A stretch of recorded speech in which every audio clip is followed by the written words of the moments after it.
Even as a mother, at the risk of her life, watches over and protects her only child, so with a boundless mind should one cherish all living things. For me, this description of the bond between mother and child is the pivotal line in the loving kindness meditation. The mind of a caring mother is boundless, and her relationship with her child is without any qualification or limit. There's no but only and. There is no but, there is only and. Loving kindness, metta in Sanskrit, is the first of the four immeasurables, the four boundless minds, or Brahma Viharas, which is an ancient teaching of Shakyamuni Buddha on the facets of love.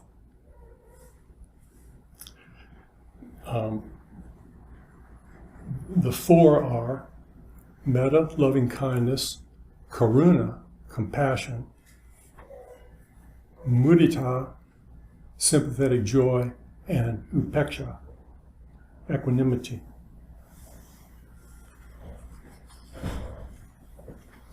And as is relatively common in these Buddhist teachings that come in lists, all the elements of the list are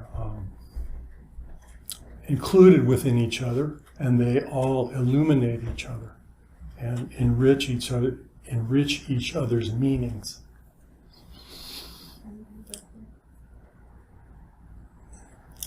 One understanding of these four aspects might be to view them as suggestions for what a person can do. People want to know, in thinking about compassion, well, like, what can I do? How can I improve? A lot of people want to know this. We can understand these teachings of the four immeasurables in that way. I can practice loving kindness, I can practice compassion, I can practice sympathetic joy, and I can practice equanimity. And actually, there's a lot to work with there.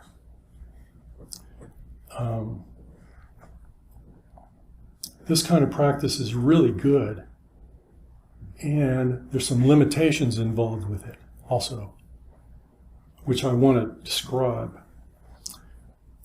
Compassion can be described neatly by the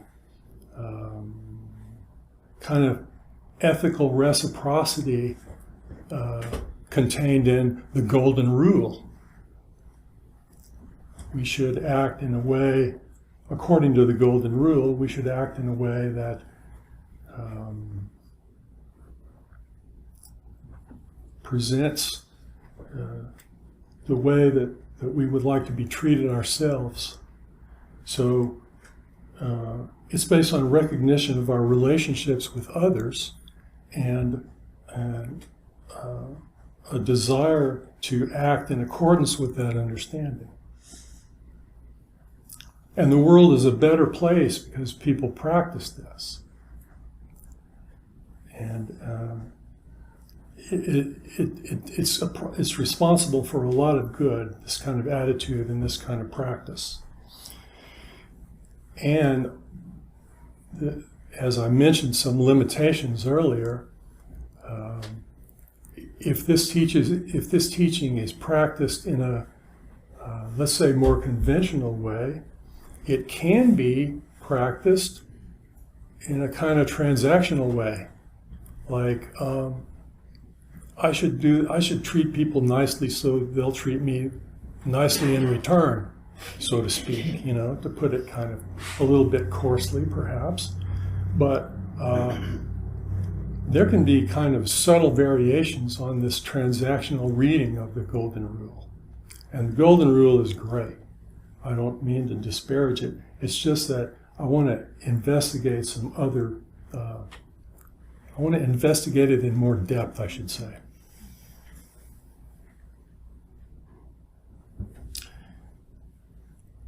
there's a quality of called empathy. And empathy, at its root, the meaning of its root words are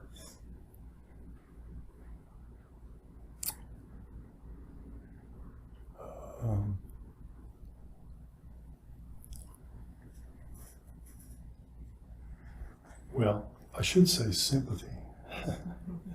I should have said sympathy. There's a little bit of difference. Sympathy means, at its root, feeling together. Compassion, at its root, means suffering together. And from the point of view of this practitioner of Buddhism anyway, the most important word in this passage is together.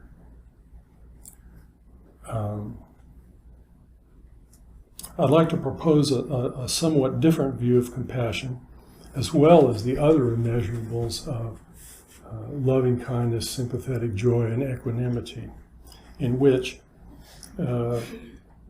together comes to the forefront. So that compassion is not only something that we do, it's like the truth of who we are and what we are. I'd like to share a little experience from some time ago. I live in one of the more urban areas of the city, and it's close to the Texas Medical Center and the light rail. And one evening I was walking with my dogs. It was after dark. And I looked up and I saw it was a block away, the figure of a man sitting in a kind of a unfortunate posture, sitting upright in a kind of an unfortunate posture on the pavement of the train platform, and he did not look at all healthy. And I kind of stopped inside, and I had this impulse to help him. I described this experience to some people, and a friend of mine told me, based on my description of this person, that he was probably on some kind of pretty hard drugs, and behaving in a very lethargic manner. He was moving, but barely. I had an impulse to want to help him. And, he was on the train platform, and I had my dogs with me, and I thought maybe it's not such a good idea for me to try to go up to him with these dogs on the train platform. I kind of hesitated on that. And then all of a sudden, there was something that happened in the space between us that was, I guess, best described as a kind of a reflective, mirror-like bond. It's hard to describe, but it became clear that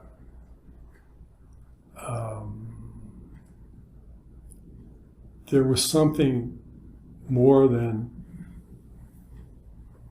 me and that person happening, and that actually what we share, the connection between us, whatever that is, a bond of life, is actually the fundamental point. And so this experience kind of had the feeling of immediately populating all of my experience, and as a result of that, I haven't related to individual people or people at large in the same way since then. And it's not exactly something that I saw with my physical eye. It's more of a fulfillment, or I guess you could say it's an awakening. It's a kind of spontaneous understanding, I'll say. So since then, as I say, my relationship with others has been different. And it's been interesting to watch how that unfolds. So when it first happened, I thought, well, what do I do now? And I described this to some people, and they said, this is something that will be good for you to work with. And on a daily basis, you can consider the possibility of just changing some little things that you do and see how that plays out in terms of your awareness of other people and other beings. It's not just people. So what they suggested was that if I meet somebody on the street, if I pass somebody on the sidewalk, which I do quite often, because I walk around in this area and there are lots of pedestrians, unlike other parts of town. When I pass somebody, when I approach somebody, check to see if they might be open to some kind of interaction of any kind. And if they seem so, say hello to them, say good morning to them. And I started to do that, and I noticed it made a lot of difference. And that's my example of small acts, big change. So I noticed that if I made eye contact with somebody, I don't know this person, I'm just passing them for a split second. If I make eye contact with them and say good morning to them or something like that, that something relaxes. And it happens for me and it happens for them, as far as I can tell. I know it happens for me, but I can kind of feel this relaxation or this opening of them as I meet them. That's a big change. So being together with somebody that I don't know, even if it's for a second, and hopefully exchanging acknowledgement of our shared existence and the fact that we share burdens and joys of living, is a revolutionary thing.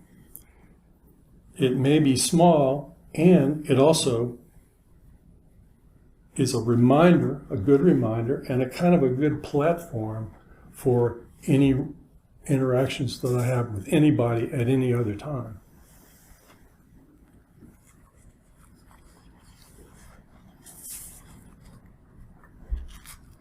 In Buddhist teachings, the Bodhisattva Avalokiteshvara, who is with us on the left side of the altar there, is also known as Kuan Yin in Chinese, is the embodiment of compassion. In Indian Buddhism, he's male most often. In East Asian Buddhism, she's female most often. And there are the sort of description of this bodhisattva is the one who hears the cries of the world.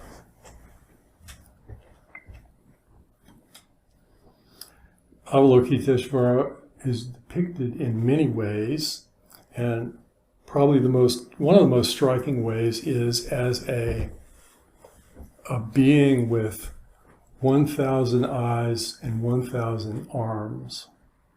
And in statues and paintings, those arms take the form of a great fan or a great halo, circular image around the bodhisattva. Each one of those hands has an eye in its palm. And in many depictions,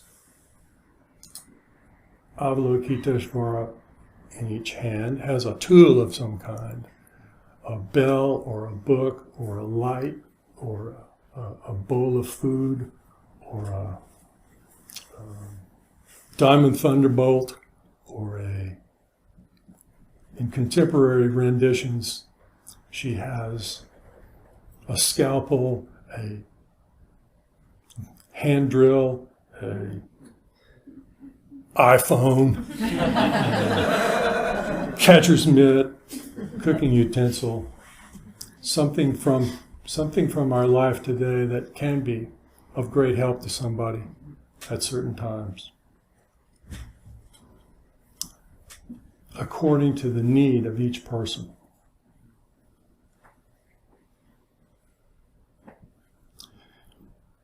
Here's a Zen story. Yunyan asked Dawu, how does the Bodhisattva Avalokiteshvara use those many hands and eyes? Dawu answered, it's like someone in the middle of the night reaching behind her head for the pillow. And Yunyan said, I understand that. Dawu said, well, how do you understand it? And Yunyan said, all over the body are hands and eyes. Dawu said, that's very well expressed, but you only got 80% of the answer, of the correct answer. And Yunyan asked, how would you say it then? And Dawu said, throughout the body are hands and eyes. Throughout the body are hands and eyes reaching back in the darkness, if that's necessary, for a pillow, or reaching forward in the light with some other expedient device to help someone. Reaching back for the pillow in the night, it seems like it's for Avalokiteshvara to have a more comfortable rest. And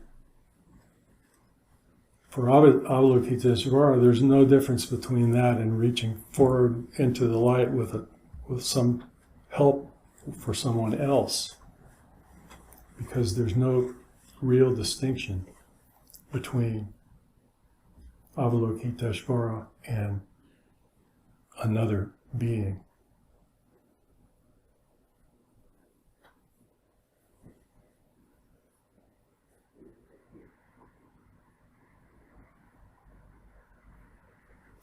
So there's another description of this kind of mind or this kind of attitude that comes from our founder in Japan, Eihei Dogen Zenji of the 13th century. In his instructions to the Tenzo, or the head cook of the monastery, he gives a really interesting definition of compassion. And it includes 3 parts. One of them is what he calls grandmother mind, or it's also translated as parental mind, robaishin. And it is very much like the mind of the mother described in the loving kindness meditation. Someone who doesn't place any qualifications or conditions on someone needing care, to the extent that their own interest is inconsequential. I like to say that I like to think of this as that person, that grandmother, that parent, paying attention to the bond between themselves and the child. The other two characters of compassion that Dogen Zenji speaks of are joyful mind and magnanimous mind, or big mind, great mind. To be able to embody compassion like this, like reaching back for a pillow in the middle of the night, so naturally, so unaffectedly, doesn't sound like something that someone can just wake up one day and decide to do. It's kind of like a reflex. It's kind of like breathing or something. So how does somebody enter into that mind?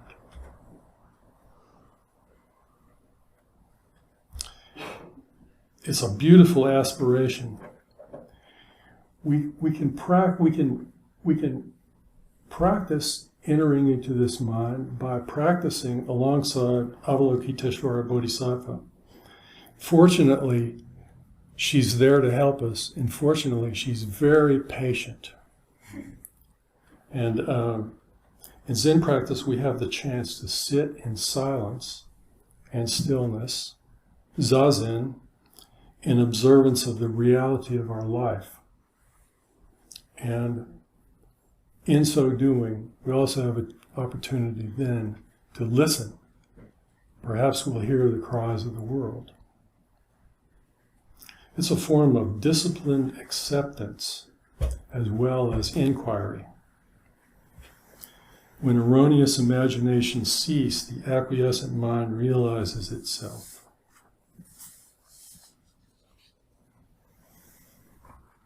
The Bodhisattva Avalokiteshvara takes care of every being just as she takes care of herself, because the bond connecting all of us is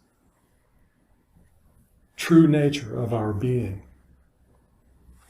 She takes care of the bond, not because that's what she's supposed to do, but because that's what she is.